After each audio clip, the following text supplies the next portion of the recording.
Over the years, I've done like hundreds of projects.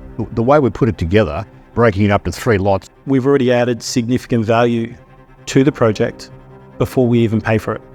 The level of the yield and the different use is very unique. Trust comes through reputation, and reputation comes by doing what you said you're going to do.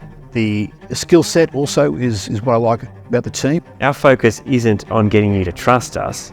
Our focus is on delivering what we said we're going to do. 1 year, I did 98 transactions as a sales and leasing agent in commercial.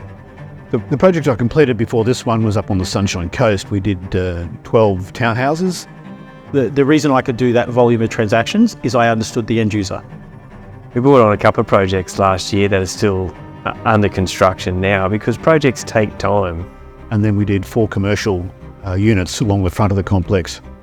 So it was a mixed-use development. We sold the units before completion and had the townhouses leased and sold before completion as well. I've been very lucky that over my career to date, I've built pretty well everything you could build. In our current project at Arana Hills, we are sitting down with the end users to discuss the design of the building, to make sure that we're designing something that is fully functional for them.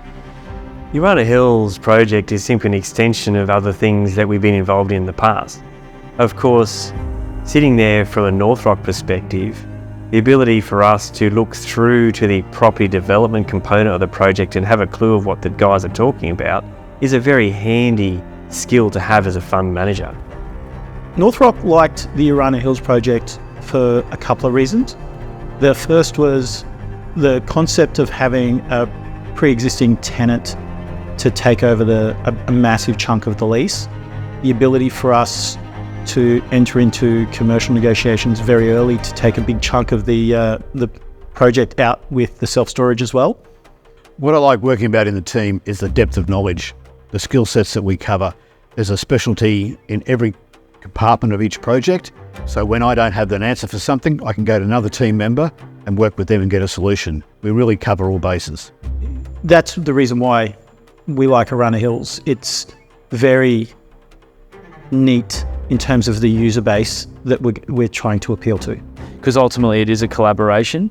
I think sometimes that collaboration gets diluted because the people running it don't actually understand how it works and therefore they actually can't provide value. People always look for headline numbers with projects, things like how long do they take and is it taking a year or what? Well, some of these things take a long time. It can be 18 to 36 months by the time you get in and you do your approvals, you do your construction, and of course then you've got to get your sales done.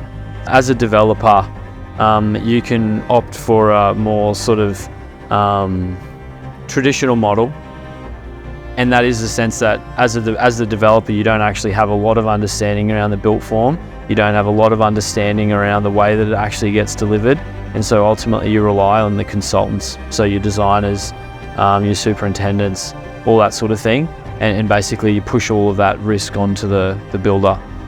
The way that we're approaching it, which yields a far better value proposition for the business, is to take a much more hands-on approach, identify where the risk is, and then actually manage that risk ourselves so that any exposure financially is a direct exposure. We're not paying margin on margin on margin.